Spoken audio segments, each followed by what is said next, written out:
Boa tarde a todos e a todas que estão aí me vendo e me ouvindo nesse momento. Digo a todos aí que é uma enorme satisfação iniciar nesse momento aqui o nosso webinar, que tem como tema aí uma nova metrologia para uma nova indústria, que tem o objetivo de discutir aqui, algumas mudanças, algumas tendências que a área de metrologia tem para nesse novo contexto da indústria 4.0, manufatura avançada, nova indústria, ou outro termo que queiram dar para isso aí. Tá? Então, ela tem esse conteúdo aqui, que fala aí dos desafios de modernização da indústria atual, o panorama atual de como vem sendo executado de maneira tradicional a metrologia dimensional no controle de processos, algumas consequências se esse panorama mais conservador não for alterado. Pontuar aqui as tendências da metrologia inserida agora na nova indústria, né? E algumas ações para ajudar a consolidar esse cenário da nova metrologia nessa nova indústria. Tá? Então, vamos lá. O primeiro slide traz uma palavra da moda, né? Que é competitividade. Antes de ir para a área de metrologia, eu fiz aqui uma inserção aqui de uma corrida de Fórmula 1, que é um ambiente extremamente competitivo, onde a adoção de contínuas melhorias nos carros dos adversários faz o nosso carro andar cada vez mais devagar relativamente a esses adversários. Então, aqui a competitividade se mede em milésimos de segundo, e pequenas alterações fazem com que os nossos competidores ganhem uma vantagem em relação ao nosso carro. Nesse ambiente tão competitivo, somente melhorar, não garante o sucesso da competição, mas a velocidade com que se melhora, né? A velocidade com que se inova, com que se avança. Então é necessário, para ser bem competitivo, que essa melhoria venha num ritmo maior do que o ritmo dos adversários, porque todos estão melhorando e inovando. Vamos levar esse conceito para o ambiente industrial.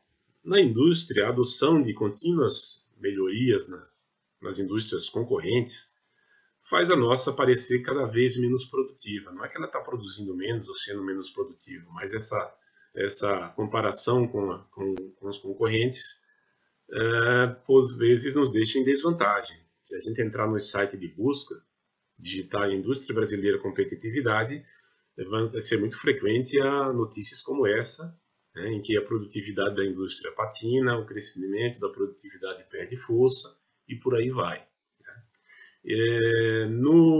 Na preparação dessa apresentação, eu busquei alguns dados em alguns estudos de competitividade mundo afora e produtividade, e achei um interessante dessa fonte aqui, que mostra a evolução de produtividade, aqui o valor agregado de bens produzidos em milhares de dólares, de 3 países, para ter uma base de comparação com o Brasil. Então, ao longo dos últimos, de 1950 até 2005, já temos aqui um certo delay, né, nesses números, mas aconteceu um incremento de produtividade bastante intenso, sobretudo aqui na Coreia do Sul.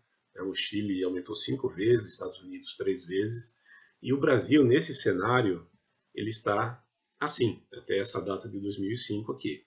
Então, de 1950 para 2005, a produtividade dobrou. É bastante? É bastante, só que não é o bastante. A gente observa que o ganho de produtividade dos outros países foi bem superior. Então, ali como na Fórmula 1 também, a velocidade na melhoria tem que ser intensificada. E com o cenário aí dos desenvolvimentos tecnológicos recentes, a competição tem ficado cada vez mais desigual.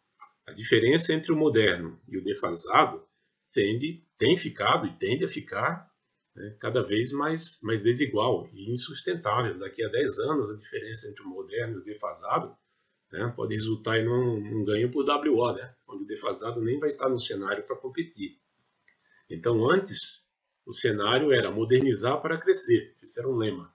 Cada vez mais, o lema tem sido modernizar ou desaparecer.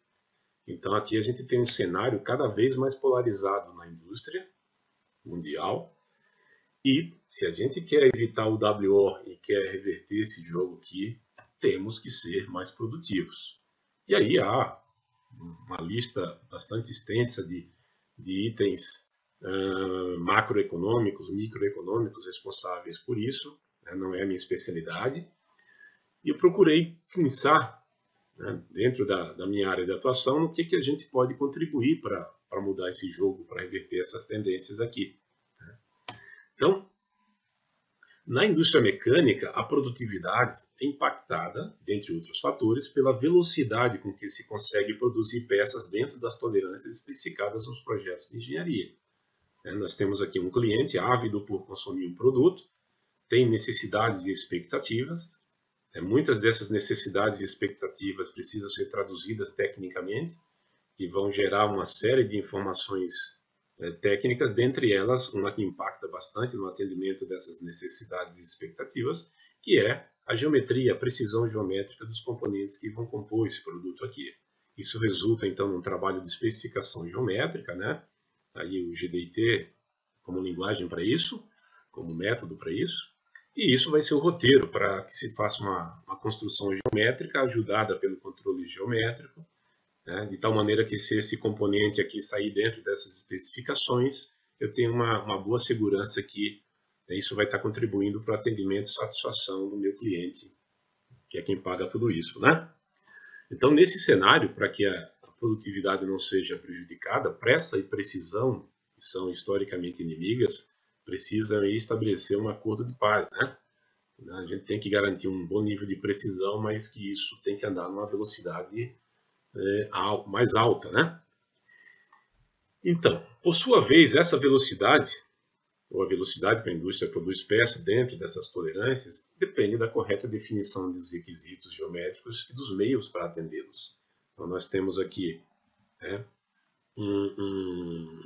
uma especificação geométrica que deve ser o mais racional possível para atender isso do ponto de vista técnico e econômico também. Isso, fazendo uma comparação didática, isso aqui seria o tamanho do alvo, né? E aqui nós temos a construção geométrica e o controle geométrico ajudando, que define a exatidão do arqueiro.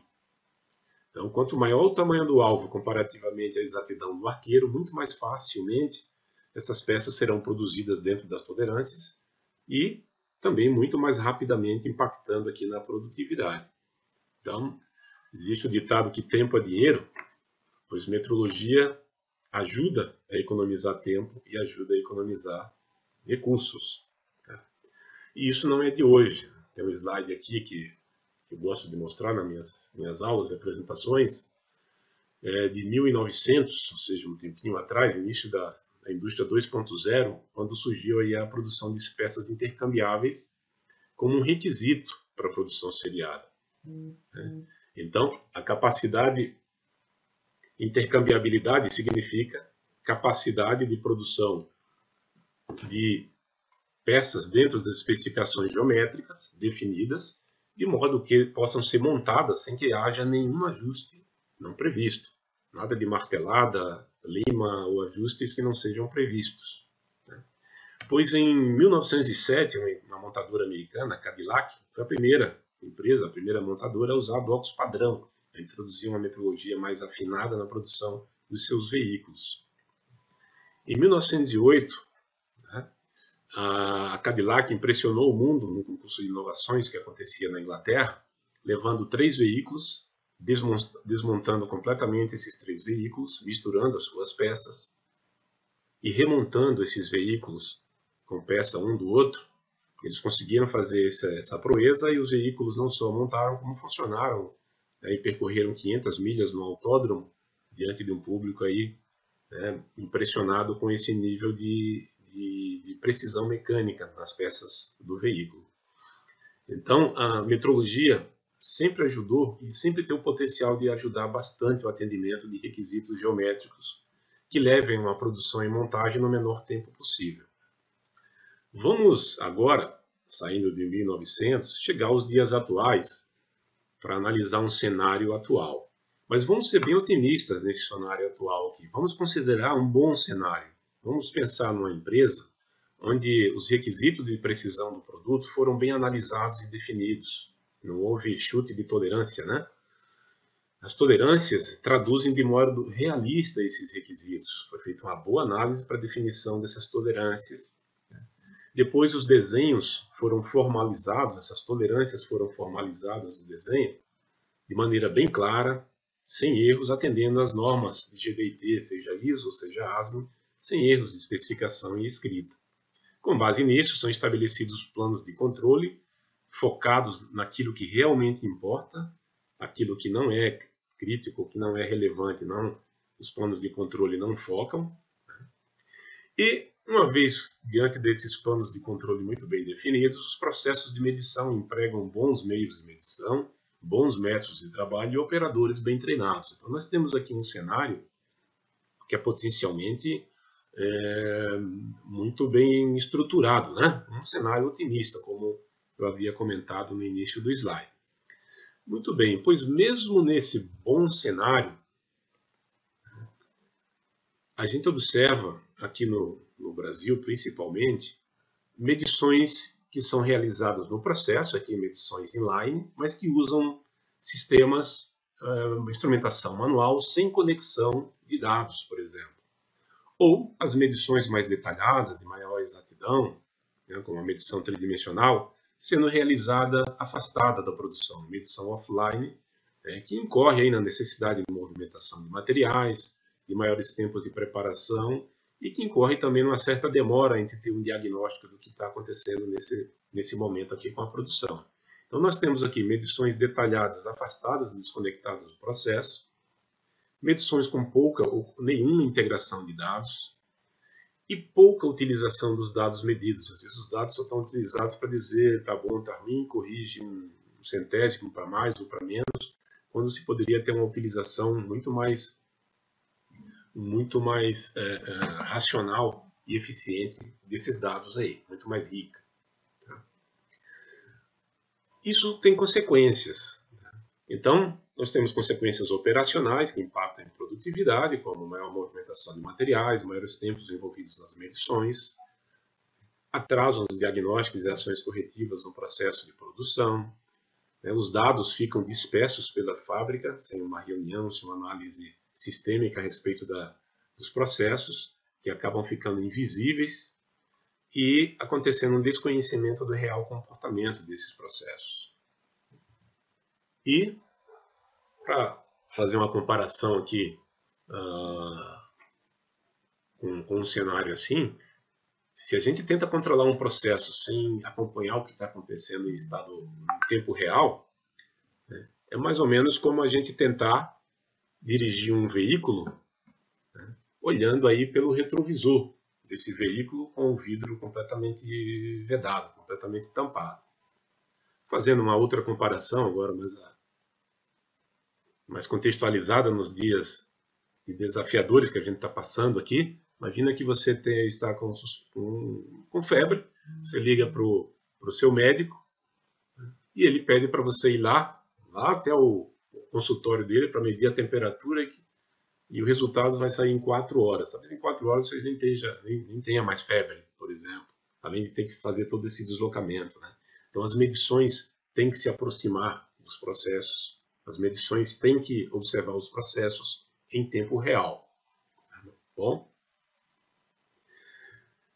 E isso traz potenciais consequências negativas, como perdas com refugos de peças, baixa capacidade de previsão de problemas, ações de melhoria realizada às cegas, subaproveitamento de potencialidades, baixo retorno de investimentos e baixa produtividade. E a gente tem que tomar muito cuidado com erros e desperdícios, porque eles têm uma capacidade mágica de se incorporar a um cenário, se camuflar, ganhar uma naturalidade e às vezes ganhar até defensores, né? Aqui nós temos um bichinho aqui, camuflado de folha de eucalipto ali, a gente nem enxerga ele aqui. Aqui a gente tem uma situação insólita, né? Um micrômetro sendo usado aqui como grampo para soldagem. Se esse micrômetro ficar aqui uma semana, já ganha um ar de naturalidade, na terceira semana já tem gente defendendo que tem que ser um micrômetro para fazer essa tarefa acontecer de maneira adequada. Então, cuidado com os erros e desperdícios, ele tem esse poder mágico de se incorporar no cenário e não ser mais visto. Bom, a nova indústria, chegamos agora na nova indústria. Na nova indústria, o cenário muda e a metrologia também vai ter que mudar. Nessa nova indústria, todos aqueles avanços vertiginosos aí das tecnologias de informação e comunicação estão causando uma revolução na manufatura. E essa nova indústria combina processos digitais com máquinas conectadas, capazes de interagir e tomar decisões. Então, são processos flexíveis, seguros e com alta eficiência, máquinas capazes de, entre aspas, sentir o que se passa ao seu redor, se comunicar, aprender e tomar decisões autônomas. E uma intensa conexão entre os sistemas, tanto a integração física quanto a integração computacional. Na nova indústria, a visibilidade do que acontece em cada etapa do processo, em cada dispositivo do processo, é um diferencial bastante grande para que se possa tirar vantagens a respeito dessas inovações tecnológicas para ganhos de produtividade, qualidade e, consequentemente, competitividade. A metrologia nessa nova indústria, então, tem que assumir capacidades como essa aqui. Primeiro, a metrologia tem que estar imersa nos processos. A metrologia tem que estar junto, acompanhando em tempo real o que acontece nos processos. Segundo, a metrologia tem que estar conectada, desde os instrumentos mais simples, digamos assim, os instrumentos manuais, até máquinas de medida tridimensional que estiverem nesse cenário aqui, tem que apresentar conectividade. E outra, tem que haver softwares que vão receber essa avalanche de números e serem capazes de triturar esses números, de processar esses números para obtenção de informações valiosas, ou seja, capacidade analítica.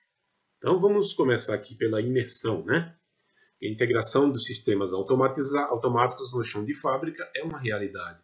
Cada vez mais a gente observa aqui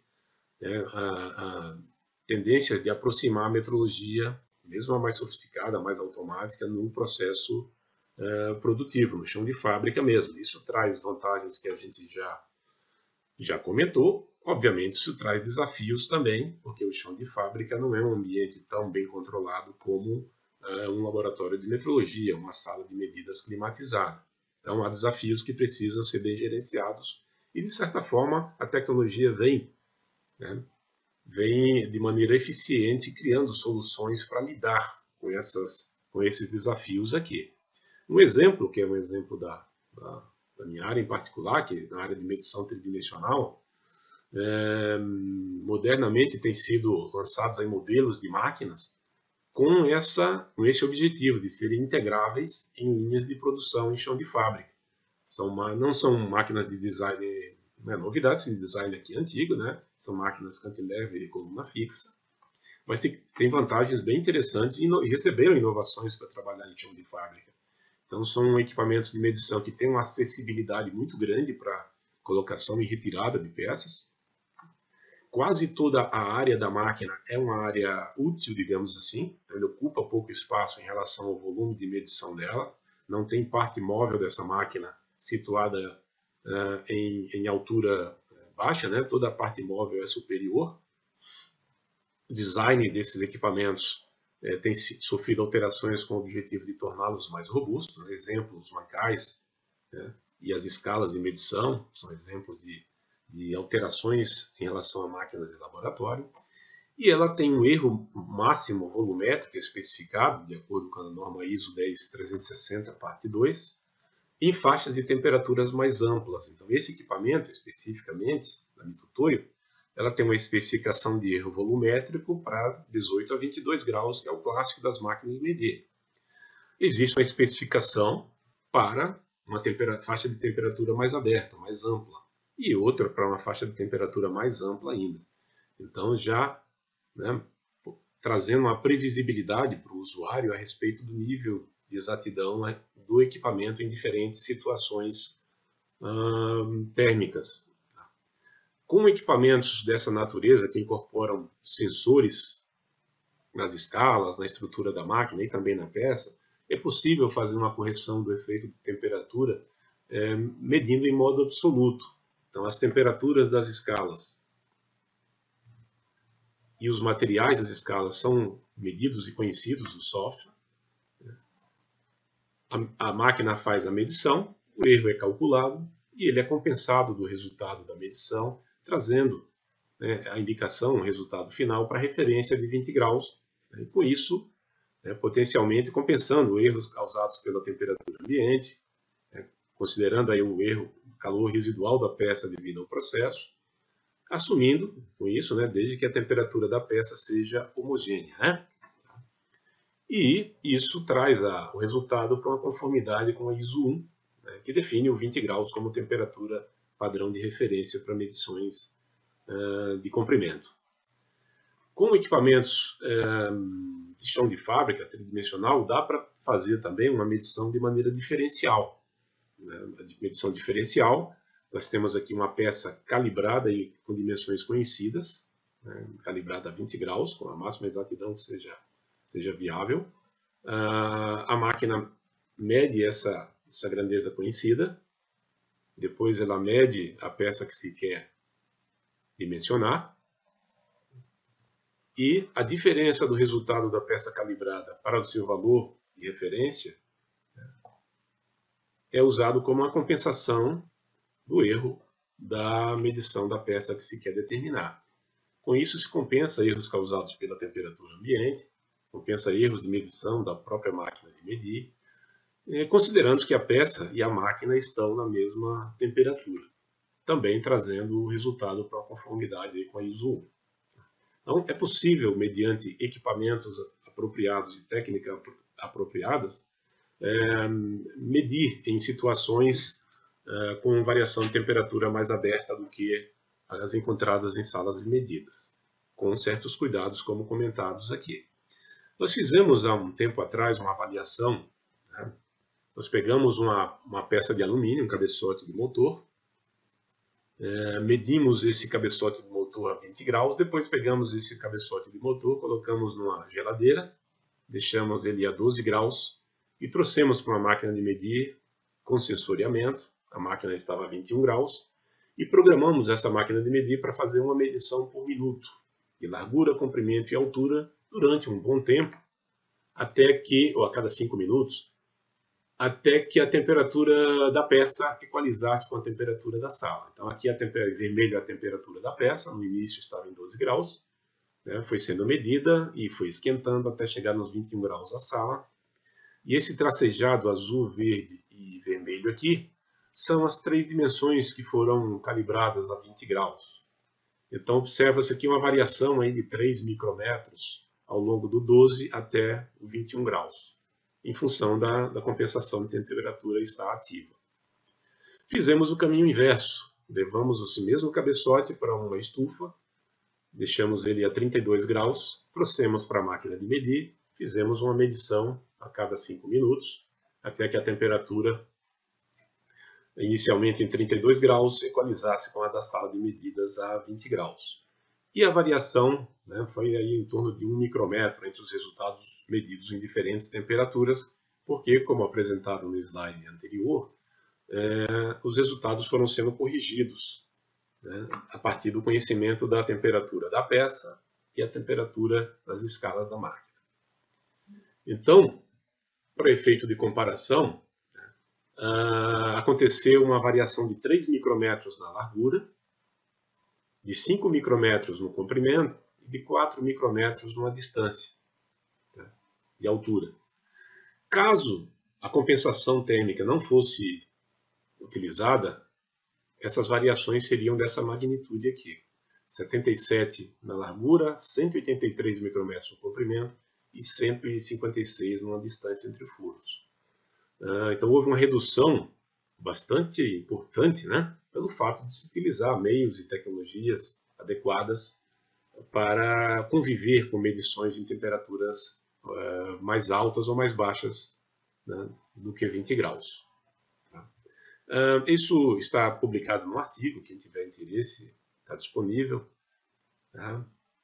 que foi publicado no Congresso Brasileiro de Engenharia de Fabricação em 2015. Então, com isso aqui a gente quer dizer o seguinte, né?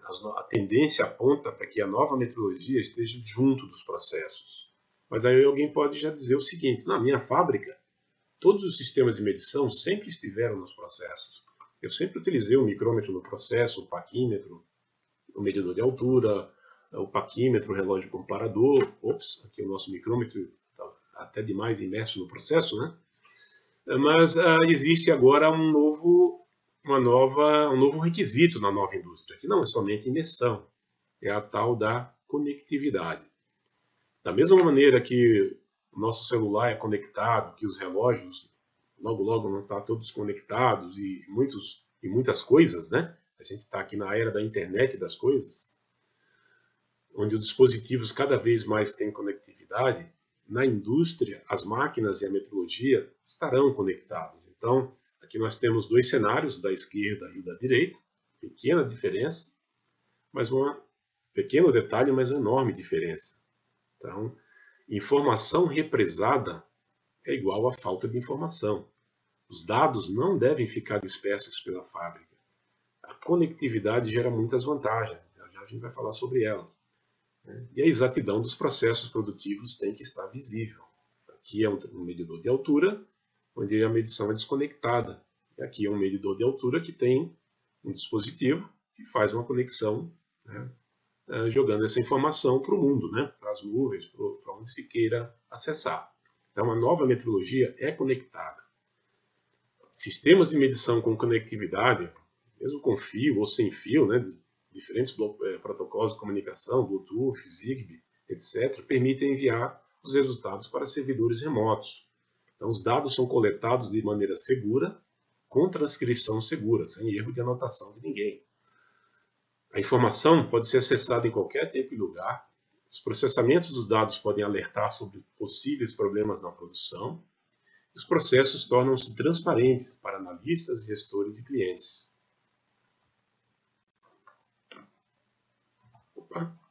Então, isso aqui traz uma série de potenciais vantagens pelo simples fato da medição ter uma conectividade, né? E isso vai ser mandatório na nova indústria. Essa conectividade de tantos sistemas vai gerar um impacto na quantidade de dados que vai chegar para serem analisados. Então, o que fazer com tantos dados disponíveis nos processos de produção? Aí a gente chega ali no terceiro item da nova metrologia, que é uma inteligência analítica, uma capacidade analítica. Vai chegar uma avalanche de dados aqui, esses dados estruturados ou não, organizados ou não. Podemos fazer uma analogia com o Big Data da internet, né? E aí nós precisamos ter softwares, ter recursos computacionais que façam uma mineração desses dados, uma filtragem, uma organização desses dados, para obter informações valiosas a respeito das capacidades, né, do processo produtivo. Então, esses mesmos termos que a gente está ficando habituado a ouvir, né, Big Data, Data Mining, Data Science, Machine Learning, tudo isso vai vir para a nova metrologia também. E isso pode ter um potencial de utilidade gigantesco. Já é bastante utilizado em muitas áreas. Marketing, saúde, comportamento social, finanças, seguros, política. Nesse exemplo aqui, bem curioso, na área de saúde, a Universidade da Pensilvânia, nos Estados Unidos, e a Universidade de Melbourne, na Austrália, fizeram um projeto de pesquisa, no qual eles analisaram em 2015 148 milhões de tweets. Tweets, a mensagem que a gente, né, posta aí nas redes sociais, no Twitter, em busca de palavras que tivessem um tom de agressividade. Nesse grupo de vários condados dos Estados Unidos, além de coletar os tweets, eles tinham também informações a respeito da incidência de doenças cardíacas e outros dados demográficos e de saúde. Pois eles descobriram uma correlação bastante alta entre a agressividade no Twitter e índices de doenças cardíacas em vários condados, né? Uma correlação muito mais alta do que outros indicadores, como renda, educação, tabagismo, doenças crônicas e antecedentes raciais. Então, as doenças, né, esse gráfico da esquerda aqui, tem aqui a incidência de doenças do coração como relatado em certificados de óbito, em atestados de óbito. E aqui na direita são as doenças cardíacas, a incidência de doenças cardíacas correlacionadas à quantidade de palavras agressivas nas postagens, né, das pessoas que moram nessa região. A gente olha para o gráfico da esquerda e para a direita e observa uma correlação bem forte, né? Tá? Então, se é possível fazer uma previsão ou estabelecer correlação entre morte por doença cardíaca e agressividade no Twitter, imagina o que nos pode fazer com dados que vêm de máquinas ferramentas, de estampos, de estamparias, de robôs, dados de produção industrial, que são menos complexos do que esses aqui, por exemplo. Então, a capacidade analítica, de maneira geral, e na indústria em particular, tem, né, o poder de saber o que aconteceu, o que está acontecendo e até o que vai acontecer. Nesse sentido, né, um velho conhecido da indústria, com quase 100 anos de bons serviços prestados, hein, tem sido redescoberto, que é o bom e velho CEP, né? Isso, uma técnica de análise de dados bastante simples e bastante eficiente, já com quase 100 anos. A primeira carta de controle do Walter Schillhart é de 1924 e, obviamente, o CEP sofreu uma intensa modernização nesse tempo todo aí. Então, o controle estatístico de processos tem essa capacidade, como as técnicas de mineração de dados, de determinar o que aconteceu, o que está acontecendo e até prever o que vai acontecer com determinado processo. Na implementação, né, o CEP analisa e delimita o comportamento de um processo, limites de controle são estabelecidos e a partir daí o processo é vigiado.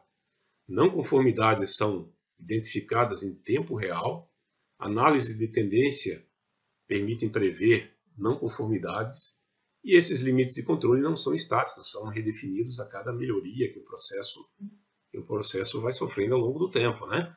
Então, os algoritmos modernos têm modernizado essa abordagem estatística, identificando padrões que permitam saber o que está acontecendo e até o que vai acontecer no processo. Então, são técnicas de mineração de dados e de aprendizado de máquina, né? De maneira geral, os processos falam. A gente só precisa aparelhar esses processos de metrologia para que eles possam se manifestar e aparelhar uma capacidade analítica, instalar uma capacidade analítica para traduzir esse idioma em informações que levem a tomadas de ações que vão minimizar erros, minimizar desperdícios de tempo e potencializar ganhos de produtividade, né? Então, novas tecnologias de informação modernizaram o controle de processo, controle estatístico, com impacto em melhoria de produtividade. Os dados coletados pelos operadores entram instantaneamente no sistema, são visíveis e utilizáveis instantaneamente. Alertas acontecem assim que surgem problemas ou antes que um problema ocorra. Notificações são configuradas para que as pessoas que precisam responder possam fazê-lo imediatamente. Analistas de qualidade podem acompanhar a eficiência de qualquer processo em tempo real. E podem comparar dados de diferentes plantas, diferentes processos, diferentes linhas de produção a qualquer tempo, a qualquer momento. Então, isso traz ferramentas que potencializam grandes melhorias em produtividade e qualidade. Então, aqui nós temos as vantagens de ter uma metrologia imersa nos processos, conectada e com inteligência analítica embarcada. E aí, agora a gente tem que analisar aqui como é que a nossa empresa está situada nesse cenário aqui. Como é que, por onde eu começo a atacar a tomar proveito, digamos assim, dessas inovações que já estão disponíveis e vão ficar cada vez mais disponíveis. Tudo isso, na minha opinião, depende de conhecimentos que vão orientar em investimentos, depende de investimentos também. Mas se não houver conhecimentos para orientar esses investimentos, muitos desses investimentos serão infrutíferos. O conhecimento vai desconstruir mitos e quebrar barreiras e medos.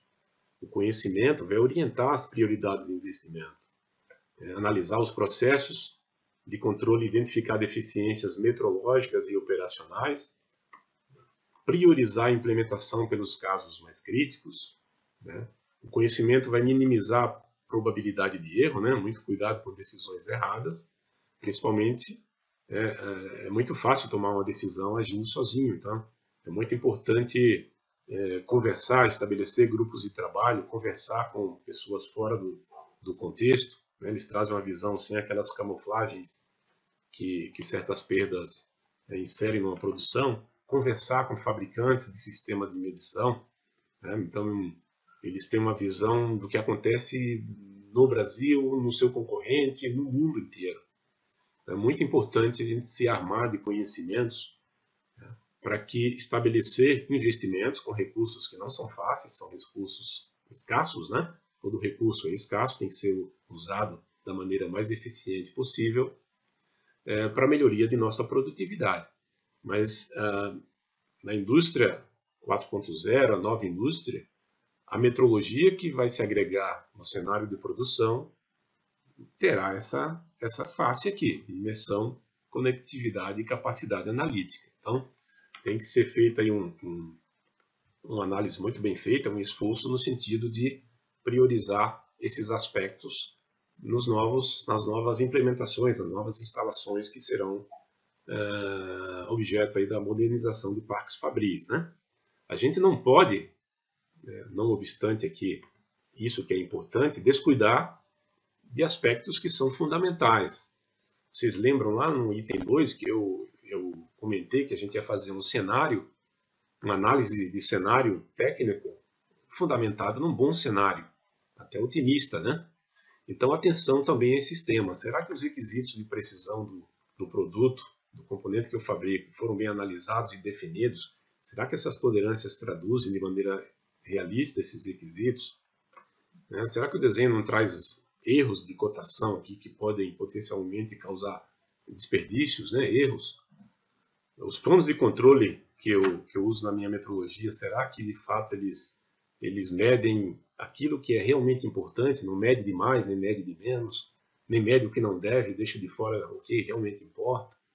Será que esses processos de medição empregados, eles são confiáveis, né? Eles utilizam o meio correto, eles utilizam os recursos corretos para minimização de erros, as pessoas estão bem treinadas para operar esse sistema de medição?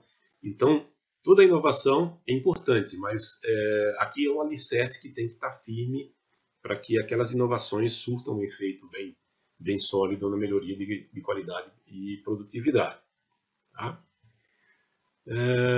Muito bem, então a gente vem agora para a parte final aqui dessa apresentação, onde a gente volta a enfatizar aquela polarização, né, entre modernizar e o desaparecer.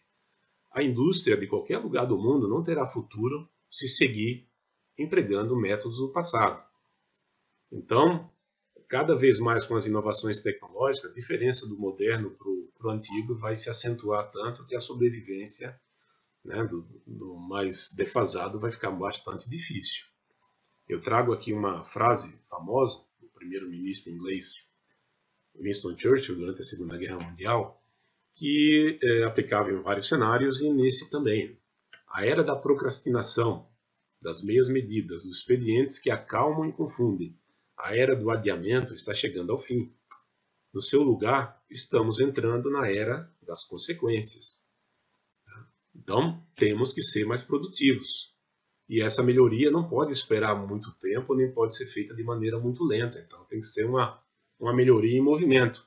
É meio parecido como trocar o pneu com o carro andando, né? Vou melhorar o meu GDIT, eu vou melhorar o meu processo produtivo, vou usar de ferramentas modernas para acelerar o meu processo produtivo, a minha metrologia, vou integrar dados de medição com o processo, tudo isso que a gente comentou e muito mais, tem que acontecer com o carro andando. Não temos mais muito tempo para ações e não temos mais muita chance de errar nessas ações. Tá? Então, essa mensagem eu quero deixar aqui nessa apresentação para todos. Vamos prestar bastante atenção no que está acontecendo ao nosso redor, nossos concorrentes no Brasil, fora do Brasil, nas nossas empresas, para aproveitar, né, as inovações que estão sendo oferecidas com o desenvolvimento das tecnologias que a gente comentou aqui. Nós temos um cenário desafiador, mas, por outro lado, nós temos uma grande chance de recuperar o atraso com esses recursos tecnológicos atuais. Espero que consigamos fazer isso, que daqui a vários anos alguém venha fazer uma outra apresentação parecida com essa, onde lá o Brasil tenha demonstrado um ganho de produtividade expressivo em relação às outras nações do mundo. Tá bom? Então, com isso, eu encerro aqui essa apresentação. Agradeço bastante aí o espaço aí aberto pela Mitutoyo no seu webinar, e deixo aqui o meu e-mail para qualquer contato posterior, né, offline. E nesse momento, então, eu vou abrir aqui o ambiente do chat para acompanhar aí as perguntas que foram postadas e também acompanhar a Mitutoyo, a interação de vocês com os especialistas da Mitutoyo. Tá bom? Muito obrigado. Deixa eu só aqui voltar para...